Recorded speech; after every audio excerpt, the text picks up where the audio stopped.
بسم الله الرحمن الرحيم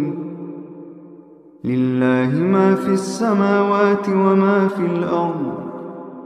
لله ما في السماوات وما في الأرض لله ما في السماوات وما في الأرض وإن تبدوا ما في أنفسكم أو تخفوه يحاسبكم به الله فيغفر لمن يشاء ويعذب من يشاء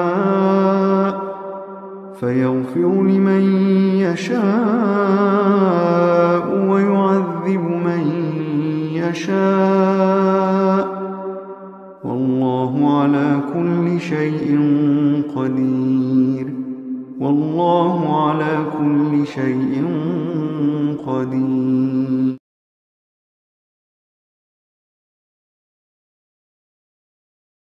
الحمد لله نحمده ونستعينه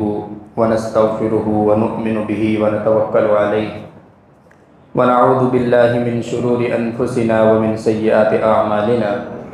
من يهده الله فلا مضل له ومن يضلل فلا هادي له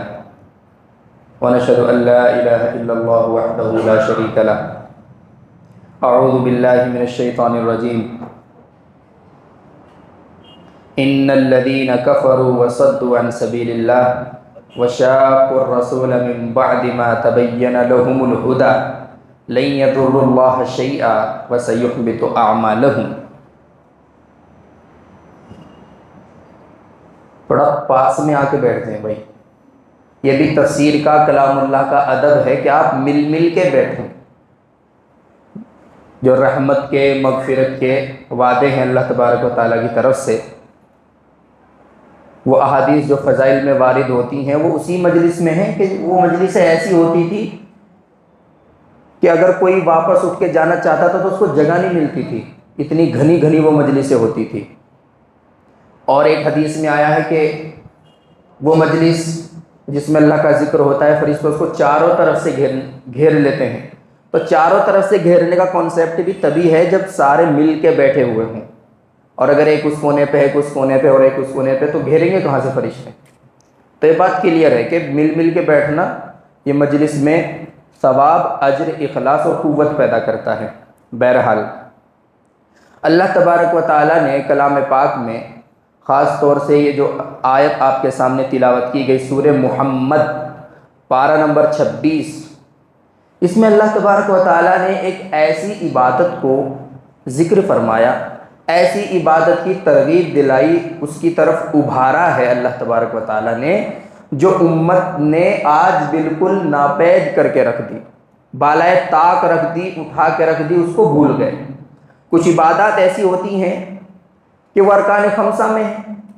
کچھ کا تعلق جان سے ہے، کچھ کا تعلق مال سے ہے، کچھ کا تعلق جان اور مال دونوں سے ہے، مگر ایک عبادت اور ایک فریضہ اللہ تبارک و تعالیٰ نے اس امت پر ایسا بھی رکھا ہے کہ بسا اوقات وہ فریضہ اتنا اہم ہو جاتا ہے کہ ارکان خمسہ بھی اس کے بغیر آپ کے کچھ کام نہیں آئیں گے. اس آیت میں اللہ تبارک و تعالیٰ نے غزوہ بدر میں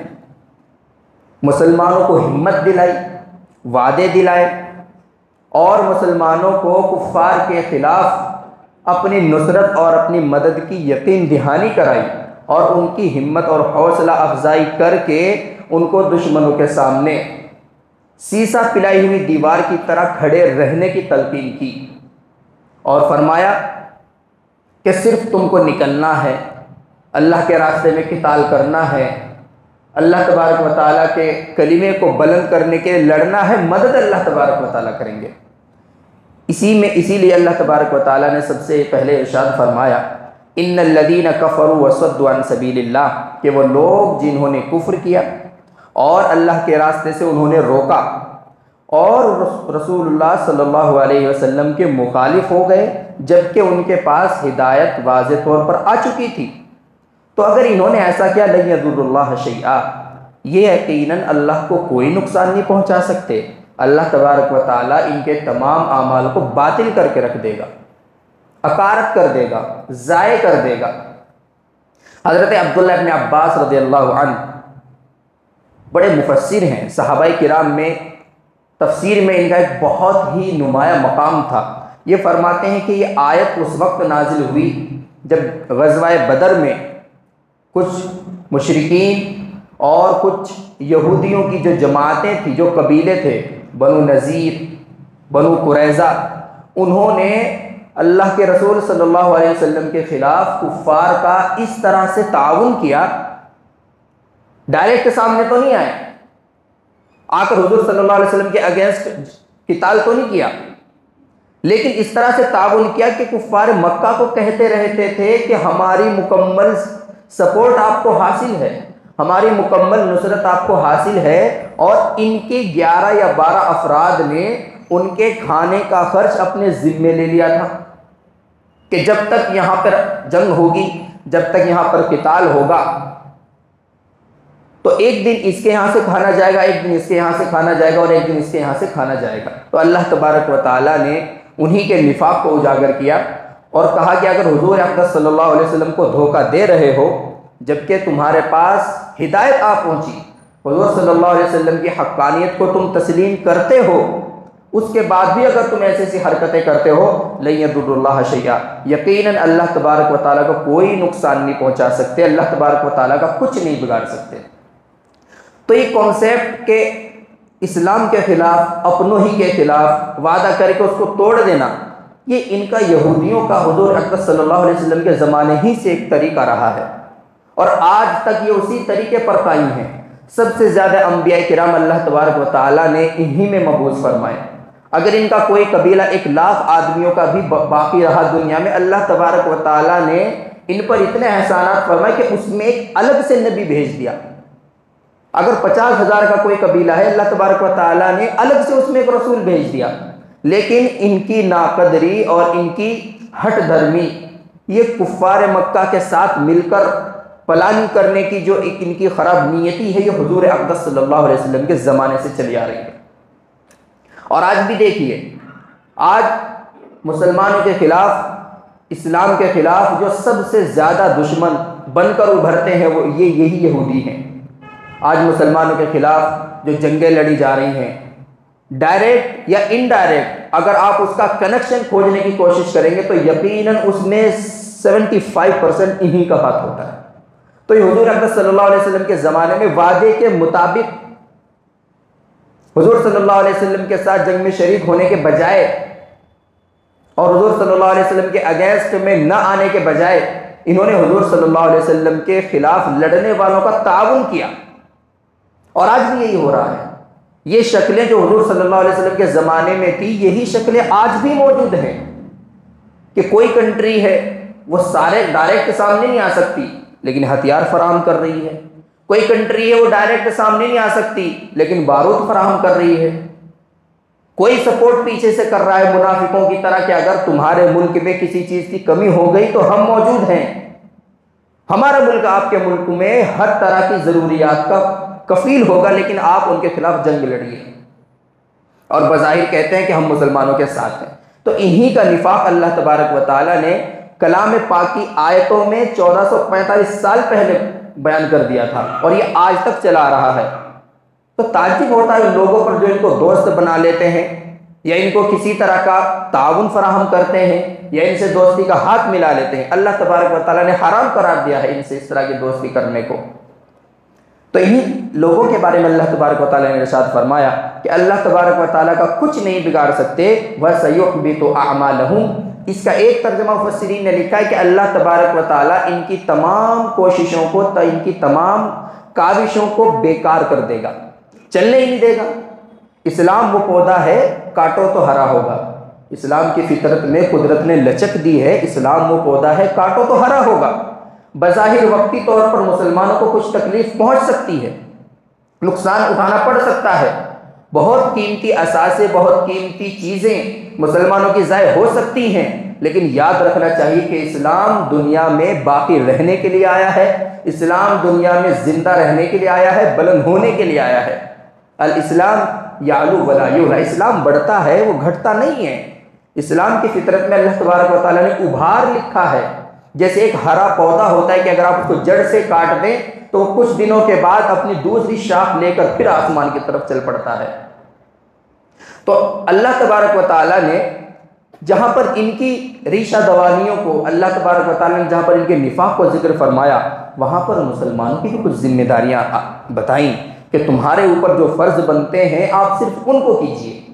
ان کی تدبیریں آپ کے کچھ کام نہیں آئیں گے اگر آپ اپنے راستے پر بالکل صحیح ہوں گے۔ اللہ تبارک و تعالیٰ نے دوسری آیت میں مسلمانوں کو متوجہ کر کے فرمایا، یا ایھا الذین آمنوا اطیعوا اللہ واطیعوا الرسول ولا تبطلوا اعمالکم، کہ اے ایمان والو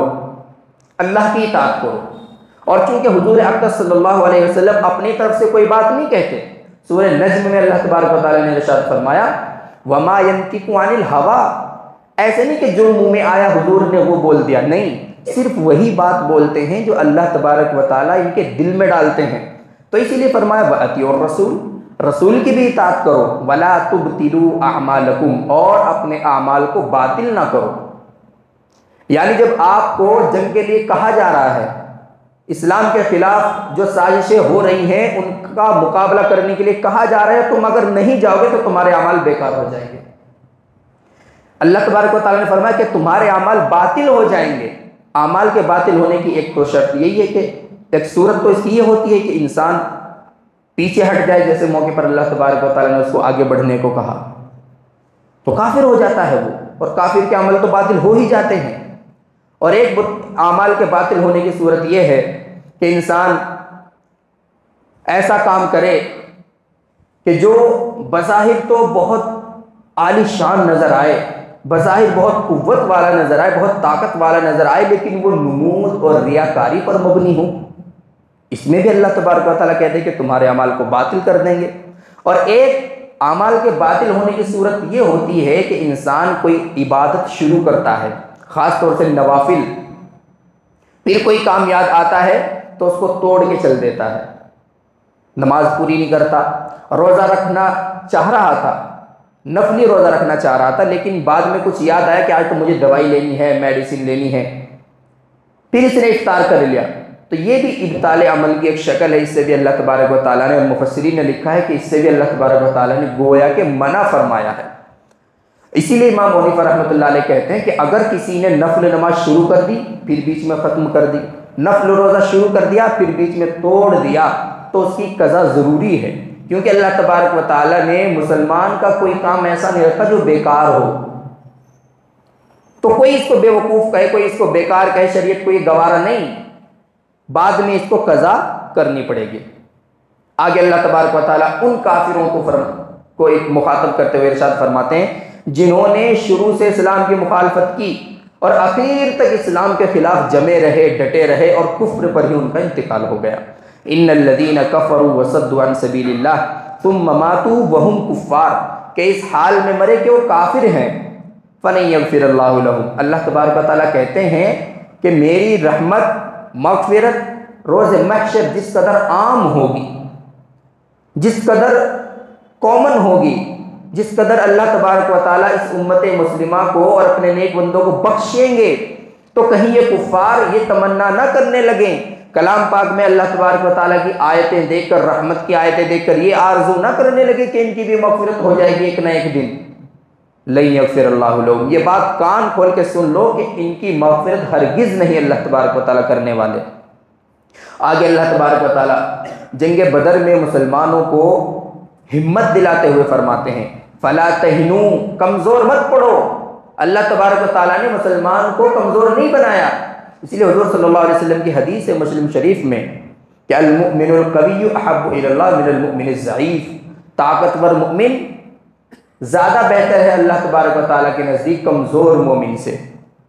اب وہ طاقتور ایمان کے اعتبار سے ہو، اپنے اعمال کے اعتبار سے ہو، اپنی نیکیوں کے اعتبار سے ہو، یا جان کے اعتبار سے ہو، اپنی ہیلتھ کے اعتبار سے ہو۔ اس لیے مسلمان کو اپنی ہیلتھ کا بھی بہت زیادہ خیال کرنا چاہیے، کیونکہ جنگ میں وہی کام آتی ہے۔ تو اللہ تبارک و تعالیٰ فرماتے ہیں کہ کمزور مت پڑو،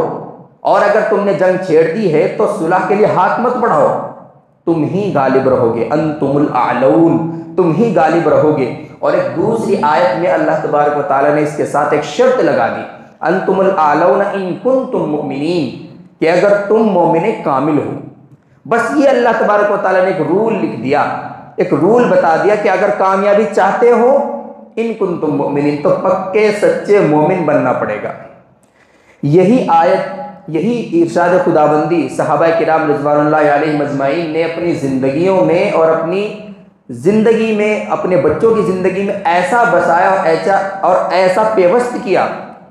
کہ پھر ان کو نہ کوئی طاقت نظر آتی تھی، نہ کوئی فوج نظر آتی تھی، نہ کوئی لشکر نظر آتا تھا، اور ہمیشہ جتنی بھی جنگیں لڑی وہ حضور صلی اللہ علیہ وسلم کے ساتھ ہوں یا حضور صلی اللہ علیہ وسلم کے بعد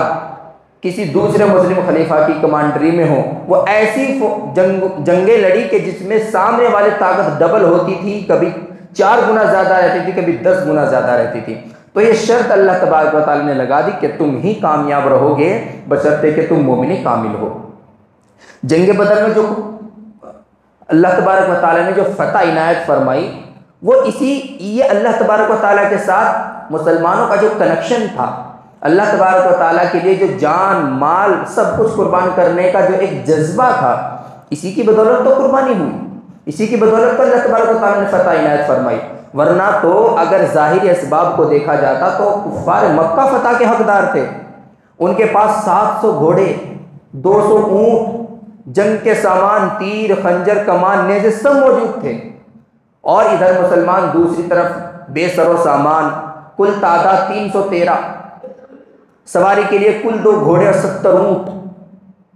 اور پھر جب مقام بدر پر پہنچتے ہیں تو وہاں بھی جا کر دیکھتے ہیں کہ کفار مکہ پہلے سے بلند مقام پر خیمہ زن ہو چکے ہیں، ایسی جگہ انہوں نے پہلے ہی قبضہ کر لی ہے جہاں ہر طرح کی سہولت ہے، پانی وہاں پر ہے، تیر چلانے کی سویدھا وہاں پر ہے، چھپنے کی سویدھا وہاں پر ہے، اوپر سے پتھر پھینک کے مارنے کی سویدھا وہاں پر ہے، ہر طرح کی سہولت وہاں موجود۔ مسلمانوں کو جو جگہ ملی وہ سخت ریتلی تھی، ایسی جگہ تھی کہ اگر کسی کو پانی کا ایک گھونٹ کی طلب لگ جائے تو پینے کو نہ ملے، کیونکہ ریتلی زمین تھی، چلتے تھے تو مٹی اڑتی تھی۔ تو لیکن اسی کنیکشن کا نتیجہ تھا، جب جنگ ہوئی تو اللہ تبارک و تعالیٰ نے ایسے کرشمے دکھائے، اور یہ جنگ ایسی فیصلہ کن ثابت ہوئی کہ ان کے بڑے بڑے لیڈر، بڑے بڑے بہادر اس میں گاجر مولی کی طرح کاٹے گئے۔ کفار مکہ کا سب سے بڑا لیڈر ابو جہل 2 بچوں کے ذریعے مارا گیا۔ پھر اس کے بعد کفار مکہ کا سردار جو ابو جہل تھا، اللہ تبارک و تعالیٰ نے اس کو اتنی لعنت کی موت دی، 2 چھوٹے چھوٹے بچوں کے ذریعے، معاذ اور معوذ کے ذریعے اللہ تبارک و تعالیٰ نے اس کو جہنم رسید کیا۔ پھر ابو سفیان یہ تو بچ گیا تھا اس جنگ میں، اور جتنے بھی بڑے بڑے کمانڈر تھے سبھی جنگ میں مارے گئے۔ تو یہ کنیکشن جو اللہ تبارک و تعالیٰ نے ہم کو دیا، یہ جو آئیڈیا اللہ تبارک و تعالیٰ نے ہم کو دیا، یہ جو نقطہ اللہ تبارک و تعالیٰ نے ہم کو دیا، بس اسی پر مدار ہے، اور اسی کو اگر ہم لے کے چلیں گے تو انشاءاللہ نہ دنیا میں رسوائی ہوگی اور نہ آخرت میں۔ واللہ معکم، اللہ تبارک و تعالیٰ تمہارے ساتھ ہے، وَلَن يَتِرَكُمْ أَعْمَالَكُمْ، اور یہ جو اللہ تبارک و تعالیٰ تمہارے ساتھ ہیں، دنیا میں جب تمہارے ساتھ ہیں تو تمہارے دنیا بھی نقصان نہیں ہونے دیں گے، اور جب تم مر جاؤ گے وَلَن يَتِرَكُمْ أَعْمَالَكُمْ، تمہارے اعمال کو بھی کم نہیں کرے گا بلکہ بڑھا کر دے گا اور آپ کو۔ پھر آگے اللہ تبارک و تعالیٰ ارشاد فرماتے ہیں کہ جان کی ضرورت اگر پڑتی ہے تو تم بھاگتے ہو، مال کی ضرورت پڑتی ہے تو تم لالچ کرتے ہو، اور کسی طرح کی قربانیاں تم سے مطالبہ اگر کر لیا جائے تو تم ٹال مٹول کرتے ہو۔ کیوں؟ کیونکہ دنیاوی زندگی کی محبت تمہارے رگ و پا میں گھس گئی، اسی لیے اللہ تبارک و تعالیٰ اس کو ریجیکٹ کرتے ہیں، انما الحیات الدنیا لعب واللہو، کہ دنیاوی زندگی تو کھیل کود کا سامان ہے، یہ تو ایک دن ختم ہونی ہے۔ تو اس کے چکر میں اگر کچھ تھوڑے دن اور زندہ رہ گئے، اگر صدقہ نہ کر کے اپنے مال کو کچھ اور بڑھا لیا، جہاد میں شرکت نہ کر کے اگر کچھ اور سال جی لیے، رزلٹ کیا نکلے گا؟ یہ مال چھوڑ کے جانا ہے، یہ زندگی جو اللہ تبارک و تعالیٰ نے دی ہے اس کو اللہ تبارک و تعالیٰ ہی کو واپس کرنی ہے، ایک نہ ایک دن ضرور کرنی ہے۔ وَإِن تُؤْمِنُوا وَتَتَّقُوا يُؤْتِكُمْ أُجُورَكُمْ وَلَا يَسْأَلْكُمْ أَمْوَالَكُمْ، اور اگر تم پکے سچے مومن بن جاؤ اور اللہ سے ڈرنا شروع کر دو تو اللہ تبارک و تعالیٰ کسی کی محنت کو اپنے پاس نہیں رکھتے۔ اگر کسی نے اتنی بھی محنت کی تو اللہ تبارک و تعالیٰ اس کو ڈبل اجر دیتے ہیں۔ یؤتکم اجورکم، تم کو تمہارا اجر دیں گے، ولا یسألکم اموالکم، اور تم سے تمہارا پورا مال تھوڑا ہی مانگتے ہیں۔ اللہ تبارک و تعالیٰ تم سے تمہارا پورا مال تھوڑا ہی مانگتے ہیں جو تم کنجوسی کرتے ہو۔ ان یسألکموہا، اللہ تعالیٰ فرماتے ہیں کہ اگر ایسا ہونے لگے کہ خدا نہ خواستہ اللہ تبارک و تعالیٰ تم کو آزمائش میں ڈال دے، تمام مال کا مطالبہ کرنے لگے اور پھر یہی کنڈیشن ہو اس کو کچھ دن کے لیے صحیح بھی نہ کرے، ان یسألکموہا فیحفکم، اور پھر تم کو تنگی میں بڑھاتا ہی چلا جائے، تبخلو، تو تم بخل کرو، ویخرج اضغانکم، اور تمہارے اندر کی جو کراہت ہے، جو پیسے جیب سے نکالتے ہوئے ایک طرح کا منہ بنتا ہے انسان کا، اللہ تبارک و تعالیٰ اس کو بھی نکال دیں گے۔ کیونکہ جب کسی سے مطالبہ کیا جاتا ہے تو اگرچہ وہ سامنے ہاں کر دیتا ہے، لیکن جب دینے کا موقع آتا ہے، جب خرچ کرنے کا موقع آتا ہے، اور خاص طور سے جب بڑا اماؤنٹ کہیں مانگا جاتا ہے، کسی مسجد کی تعمیر میں مانگا جاتا ہے یا کچھ مظلوموں کو ڈونیشن دینے کے لیے جمع کیا جاتا ہے، تو اس وقت انسان منہ بناتا ہے۔ یخرج اضغانکم، تمہارے دلوں میں اگر کوئی کینہ، تمہارے دلوں میں اگر کوئی مال کی محبت چھپی ہوئی ہے تو اللہ تبارک و تعالیٰ تمہارے چہروں سے باہر نکال دیں گے۔ پھر اللہ تبارک و تعالیٰ آگے ارشاد فرماتے ہیں، ہا انتم ہؤلاء تدعون لتنفقوا فی سبیل اللہ، تو جب مال کی کوئی حقیقت نہیں، اولاد کی کوئی حقیقت نہیں، جان اللہ تبارک و تعالیٰ نے دی، اسی کے پاس جانی ہے، پھر کس چیز کا لالچ کرتے ہو؟ تم ہی ہو، تم کو بلایا جاتا ہے اللہ کے راستے میں خرچ کرنے کے لیے، فمنکم من یبخل، تم میں سے کچھ بخل کرتے ہیں، مال اکٹھا کر کے جمع کر کے رکھتے رہتے ہیں، اس کو خرچ نہیں کرتے، بخل سے کام لیتے ہیں۔ یحسب ان مالہ اخلد، اللہ تبارک و تعالیٰ نے کلام پاک میں ارشاد فرمایا کہ یہ سوچتے ہو کہ تمہارا مال تمہارے پاس ہمیشہ رہے گا، کلا، ہرگز نہیں، ایسا بالکل نہیں ہوگا۔ ومن یبخل فانما یبخل عن نفسہ، اللہ تبارک و تعالیٰ ارشاد فرماتے ہیں کہ اگر کہیں پر مال کا مطالبہ آپ سے کیا جا رہا ہے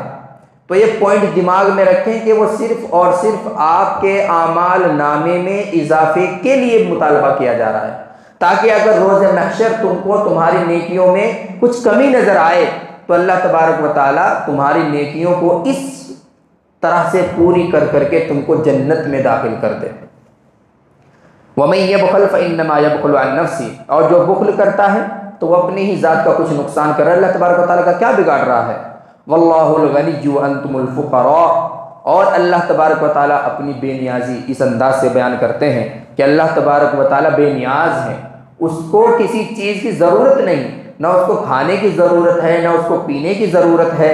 تو آپ یہیں سے اندازہ لگایا جا سکتا ہے کہ اگر اللہ تبارک و تعالیٰ کی راہ میں خرچ کرنے کے لیے کہا جا رہا ہے تو یقین مانیے وہ اللہ تبارک و تعالیٰ کے پاس نہیں پہنچ رہا ہے، وہ تمہارے اکاؤنٹ میں، تمہاری اکاؤنٹ میں اور تمہارے پاس ہی بیلنس ہو رہا ہے، اکٹھا ہو رہا ہے، اجر کی شکل میں، نیکیوں کی شکل میں، اعمال کی شکل میں۔ وَأَنْتُمُ الْفُقَرَاءُ، محتاج تو تم ہو، اللہ تبارک و تعالیٰ محتاج نہیں، محتاج تو تم ہو، تم کو ضرورت ہے نیکیوں کی۔ اور پھر ایک مشہور آیت جو آپ سب نے سنی ہوگی، وہ اسی جنگ بدر کا حصہ ہے، اسی موقع پر اللہ تبارک و تعالیٰ نے تنبیہ کرتے ہوئے نازل فرمائی، وَإِن تَتَوَلَّوْا يَسْتَبْدِلْ قَوْمًا غَيْرَكُمْ ثُمَّ لَا يَكُونُوا أَمْثَالَكُمْ، کہ اگر تم روگردانی کرو اللہ کے حکم سے، روگردانی کرو، اللہ کے حکم کو نہ مانو، تو اللہ تبارک و تعالیٰ ایسی قوم کو تمہاری جگہ لائیں گے کہ پھر وہ تمہارے جیسے نہیں ہوں گے، اللہ تبارک و تعالیٰ کی خوب اطاعت کیا کریں گے۔ حسن بصری رحمۃ اللہ علیہ فرماتے ہیں کہ اس سے مراد اجمی لوگ ہیں جو عرب کے علاوہ ہیں، اور ایسے ہی بعد میں ہوا بھی ہے کہ عربوں نے کچھ ناقدری کی حضور کے چلے جانے کے بعد، تو اللہ تبارک و تعالیٰ نے اس فضل کو، علم کو، کمال کو، معرفت کو اجمیوں کے سپرد کر دیا اور انہوں نے اس کی خوب قدر کی۔ حضرت ابو ہریرہ رضی اللہ عنہ فرماتے ہیں کہ جب یہ آیت نازل ہوئی تو صحابہ نے عرض کیا، یا رسول اللہ، خدا نہ خواستہ اگر کبھی ایسا ہو بھی جائے کہ ہم دین کو اچھی طرح فالو نہ کریں، دین پر اچھی طریقے سے نہ چلیں، تو پھر وہ کون سے لوگ ہوں گے جن کو اللہ تبارک و تعالیٰ یہ جاگیر عطا فرما دیں گے؟ تو حضرت سلمان فارسی بیٹھے ہوئے تھے، اللہ کے رسول صلی اللہ علیہ وسلم نے ان کی ران پہ ہاتھ رکھ کے فرمایا کہ یہ اور اس کی برادری ایسے دین پر عمل کرے گی جیسے تم بھی نہیں کر سکتے۔ اور حضرت سلمان فارسی رضی اللہ تعالیٰ عنہ جو تھے وہ فارس سے تعلق رکھتے تھے، اسی لیے امام ابو حنیفہ رحمۃ اللہ علیہ کے بارے میں کہا جاتا ہے کہ اس سے مراد حضرت امام ابو حنیفہ اور اس کے متبعین ہیں، کیونکہ فارس میں تو کوئی ان سے بڑا علم والا اور ان کے اصحاب سے بڑا علم والا کوئی پیدا نہیں ہوا۔ بہرحال تو اللہ تبارک و تعالیٰ نے یہ جو آیتیں نازل فرمائیں، اب سوچنے کی بات یہ کہ صحابہ کرام رضوان اللہ علیہم اجمعین کو اتنی تنبیہ کرنے کی اور اتنی ڈانٹنے کی ضرورت نہیں تھی، لیکن اللہ تبارک و تعالیٰ کے جو احکامات ہیں، جو مسائل کلام پاک میں ہیں اور اسی طرح کی جو آیتیں ہیں وہ رہتی دنیا تک کے لیے ہیں، تو اللہ تبارک و تعالیٰ کو یہ آیتیں ہر امت تک پہنچانی تھی۔ صحابہ کرام ظاہر سی بات ہے ڈائریکٹ صحابہ کرام رضی اللہ تعالیٰ عنہ اس کے مخاطب ضرور تھے، لیکن صرف صحابہ کرام کے لیے نہیں تھی، کیونکہ صحابہ کرام کو تو صرف ایک اشارہ کافی رہا کرتا تھا حضور اکرم صلی اللہ علیہ وسلم کا، وہ تو آپ صلی اللہ علیہ وسلم کے لیے ہمیشہ جان دینے کے لیے تیار رہا کرتے تھے۔ اب ہمیں اس سے کیا سبق ملتا ہے، ہماری کیا ذمہ داری بنتی ہے؟ حالات جب آتے ہیں سب سے پہلی ذمہ داری ہے کہ اللہ تبارک و تعالیٰ پر توکل کرتے ہوئے، وَمَن يَتَوَكَّلْ عَلَى اللَّهِ فَهُوَ حَسْبُهُ، جو اللہ تبارک و تعالیٰ پر بھروسہ کرتا ہے اللہ تبارک و تعالیٰ اس کو کافی ہو جاتے ہیں، کہ اللہ تبارک و تعالیٰ پر بھروسہ کیا جائے اور عبادات میں جس طرح جانی عبادت ہو یا مالی عبادت ہو، اگر اس میں کسی بھی طرح کی کوتاہی ہو رہی ہے تو اس کو فوراً دور کرنا چاہیے۔ ہمارے ساتھ مسئلہ یہ ہے کہ حالات اپنی آنکھوں سے دیکھتے ہیں، سب کچھ ہماری اپنی آنکھوں کے سامنے ہو رہا ہے، اور یہ دوسرے ملک کا مسئلہ نہیں، اپنے ملک میں بھی اگر ہم اس طرح کے حالات دیکھیں تو ہم ٹس سے مس ہونے کو تیار نہیں۔ کچھ دیر کے لیے سوشل میڈیا پر کوئی تصویر آئی، کوئی ایموشنل آرٹیکل آ گیا، کوئی ویڈیو آ گئی، اس کو آگے سینڈ کر دینا ہے، سمجھتے ہیں کہ ہم نے اپنا فریضہ ادا کر دیا۔ تو ہمیں اپنے اعمال کو سدھارنے کی ضرورت ہے۔ اللہ تبارک و تعالیٰ نے جو حالات پیدا کیے، جب بھی کیے، جس زمانے میں بھی کیے، تو اس کا سیدھا مطلب یہ ہوتا ہے کہ ان سے سبق حاصل کیا جائے، ان سے عبرت لی جائے۔ ابھی موجودہ حالات جو چل رہے ہیں، فلسطین کا مدعا ہے، تو اللہ تبارک و تعالیٰ نے جہاد کو فرض کفایہ بنایا ہے ہر امت کے لیے، فرض کفایہ۔ اس کا مطلب یہ ہوتا ہے کہ ہر امت پر فرض ہے، ہر امتی پر فرض ہے، لیکن اگر کچھ لوگ بھی کرتے رہیں تو پوری امت کی طرف سے وہ کافی ہو جاتا ہے۔ اب اگر اللہ کے راستے میں کوئی جہاد کر رہا ہے، کوئی اپنی جان کی کوئی قیمت نہ سمجھتے ہوئے اللہ کی راہ میں اس کو لگا رہا ہے، تو اس کا یہ مطلب ہرگز نہیں بنتا کہ ان کو پس پشت ڈال دیا جائے، ان کو نظر انداز کر دیا جائے۔ ان کے لیے جہاں تک دعا ہو سکتی ہے دعا بھی کی جائے، دوا ہو سکتی ہے دوا بھی کی جائے، اور اپنے آپ کو اس سچویشن میں دیکھ کر ہمیں سب سے پہلے جو کرنا ہے وہ یہ ہے کہ اللہ تبارک و تعالیٰ سے ان کے حق میں دعا کی جائے۔ اللہم انا نجعلک فی نحورہم ونعوذ بک من شرورہم، اس دعا کو نمازوں کے بعد بھی پڑھیں، چلتے پھرتے بھی اس کا زبان پر ورد رکھیں، جیسے بقرعید کے موقع پر دعا کا اہتمام رکھتے ہیں اپنی زبانوں پر، اسی طرح یہ دعا بھی ان حالات میں پڑھتے رہنے کی ضرورت ہے۔ اللہ تبارک و تعالیٰ خدا نہ کرے اگر روز محشر سوال کرنے لگے کہ یہ اپنے بچوں کو گوا رہے تھے، اپنے بچوں کی لاشوں کو گن گن کر اکٹھا کر کے جمع کر رہے تھے، تم کیا کر رہے تھے؟ تم پیسوں کی گتیاں لگا رہے تھے، تم پیسوں کو جمع کرنے میں مگن تھے، تم اپنے بیوی بچوں میں خوش تھے، تمہیں کیسے نیند آ رہی تھی سکون سے جب یہ پریشان تھے؟ تو اسی لیے کم از کم اللہ تبارک و تعالیٰ ان کے جیسا جذبہ ہمارا بالکل نہیں ہے، یہ یقین مانیے کہ نہیں ہے، لیکن اللہ تبارک و تعالیٰ کے راستے میں جو اس جذبے کے ساتھ آگے بڑھ رہے ہیں، اسلام کا پرچم بلند کرنے کے لیے کوششیں کر رہے ہیں، تو رات دن ان کی طرف ہمارا دل اٹکا رہنا چاہیے، ان کے لیے دعائیں کرتے رہنا چاہیے، اور ہمیشہ یہ کوشش اور یہ جذبہ رکھنا چاہیے کہ اگر اللہ تبارک و تعالیٰ جہاں تک مجھ سے ہو سکے، جان کی قیمت کچھ نہیں ہے اس زمانے میں، اللہ تبارک و تعالیٰ نے جب اس کو قیمتی بنایا تو قیمتی، اگر سوال کر لیا تو پھر کوئی قیمت نہیں اللہ تبارک و تعالیٰ کے راستے میں اس کی۔ یہ نیت رکھنی چاہیے، کم از کم نیت، اور یہ نیت رکھنی چاہیے کہ اگر اللہ تبارک و تعالیٰ کے راستے میں مال کی قربانی ہم سے لی گئی تو انشاءاللہ مال کی قربانی دینے میں ہم پیچھے نہیں ہٹیں گے۔ صحابہ کرام رضوان اللہ علیہم اجمعین نے ان آیتوں کے نازل ہونے کے بعد یہ کہہ کر اپنی جانوں کو اللہ کے حوالے کر دیا تھا کہ جان دی ہوئی اسی کی تھی، سچ تو یہ ہے کہ حق ادا نہ ہوا۔ اللہ تبارک و تعالیٰ صحابہ کرام کے نقش قدم پر چلائے، ان کے جیسا جذبہ عطا فرمائے، اور جو حالات ہیں اللہ تبارک و تعالیٰ ان کو مسلمانوں کو ثابت قدم رکھے، ان کی حوصلہ مندی سے اللہ تبارک و تعالیٰ ان کی نصرت کرے، ان کی فتح کرے۔